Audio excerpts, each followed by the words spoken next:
Bom dia, paz de Jesus, o amor de Maria. Hoje, sábado, depois das cinzas. Sábado é o dia da Imaculada Conceição. Ela se une ao coração, Sagrado Coração de Jesus, que é comemorado pela Igreja toda sexta-feira, principalmente nas primeiras sextas-feiras do mês, e no caso, a primeira sexta-feira da Quaresma, que é um tempo forte da Igreja, né, que estamos vivendo. Vamos começar? Hoje, o sábado de cinzas, Santo Tomás, nessa quarta meditação, vai nos falar sobre o grão de trigo.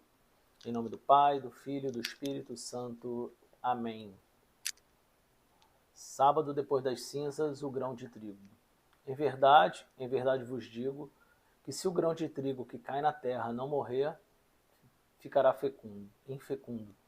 João 12, 24.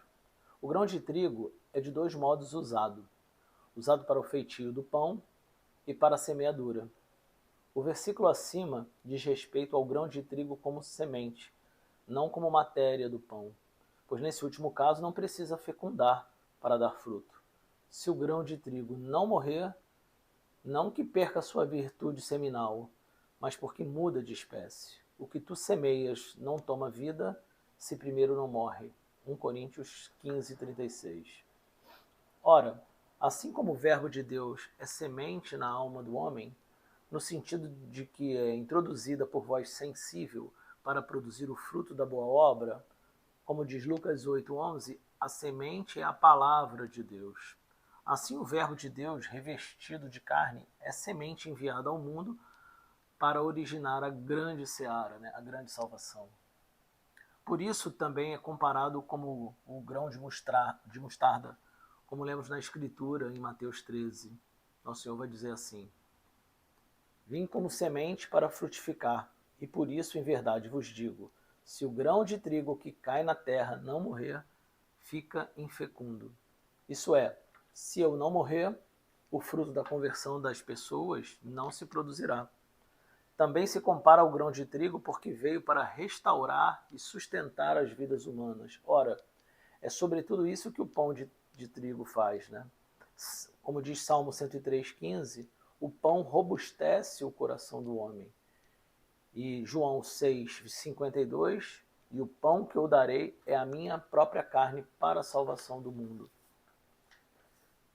João 12:24 vai dizer também que, mas se morrer, produz muito fruto. A morte de Jesus, toda aquela paixão dos 3 dias, depois a morte em si, da Sexta-feira Santa, morte de cruz, ela produziu esse fruto da salvação, produziu o fruto da remissão dos pecados, o fruto de conversão, o fruto dessa glória toda de Deus na nossa vida. É o que vamos ler a partir de agora. Nosso Senhor alude aqui à utilidade da paixão. E é como se dissesse: a não ser que eu caia por terra humilhado na minha paixão, nenhum proveito se seguirá. Né? Tanto que, se vocês observarem no período dos passos de Jesus até a cruz, né, na subida do Monte Calvário, mesmo ele caindo, ele volta, ele levanta, seja com a ajuda do pagão ali, do Sirineu, seja com o apoio de Nossa Senhora, mas Jesus perseverou e foi até aonde era para ele ter ido, né? Que era na cruz. Mesmo sofrendo todas aquelas dores, todo aquele martírio em vida. Então, o fruto da remissão dos pecados. Todo fruto será a expiação do seu pecado. Isaías 27:9 já prefigurava isso. Esse fruto, a paixão de Cristo produziu, como diz primeira carta de Pedro 3:18, porque também Cristo morreu uma vez pelos nossos pecados. Ele justo pelos injustos, né? Para nos oferecer a Deus. Outro fruto que a gente comentou foi o fruto da conversão de todos os gentios a Deus. Como diz João 15:16, fui eu que vos escolhi a vós, e que vos destinei para que vades e deis frutos, e para que o vosso fruto permaneça. Né? Esse fruto permanecendo gera conversão, uma conversão que a gente precisa ter diariamente, e serve de exemplo para outros gentios também, para outros que vão identificar no teu testemunho, na tua vida, esse fruto de conversão. E esse fruto a paixão de Cristo produziu, como diz em João 12:32. E eu, quando for levantado da terra, atrairei tudo a mim.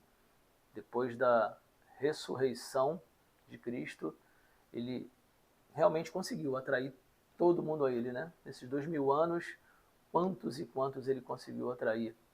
Quantos mártires nos 2, 3 primeiros séculos que tivemos, ou até no 4º século, no iniciozinho, para que mostrasse para a gente essa santidade toda de vida em que era assim o objetivo de Jesus e continua sendo, né, que é a nossa santidade, a nossa conversão, que tem que ser diária, como eu disse.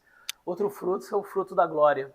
O fruto dos bons trabalhos é glorioso, como já disse em Sabedoria 5:15. E também esse fruto a paixão de Cristo produziu, como diz em Hebreus 10:19. Portanto, irmãos, temos nós confiança de entrar no Santo dos Santos pelo sangue de Cristo derramado na cruz, pelo caminho novo e vivo que nos abriu através do véu, isto é, através de sua carne. A partir daquele momento, nos abriu essa eternidade, essa salvação, em que nós precisamos perseverar em Cristo, porque ele se deu por nós, pela nossa salvação, e gerou tantos frutos. Nós também podemos morrer pelo pecado, para que atinjamos também esse fruto de salvação, não só para a nossa alma, mas como eu disse, por exemplo, nosso testemunho de vida para a vida dos outros irmãos que precisam também dessa conversão para nos santificar, porque a carne do pó veio, do pó voltaremos, mas o Espírito se eleva e vive na eternidade. Amém? Bom, esse foi o 4º vídeo das meditações diárias quaresmais de Santo Tomás de Aquino, onde eu dou uma lida para vocês, faço um breve comentário. E se você chegou até aqui, curte, compartilha nos seus grupos, se inscreve no canal para quem não se inscreveu e escreve a palavra quero nos comentários que eu envio o livro que a gente está meditando nesse período. E que Deus sempre vos abençoe. Amém.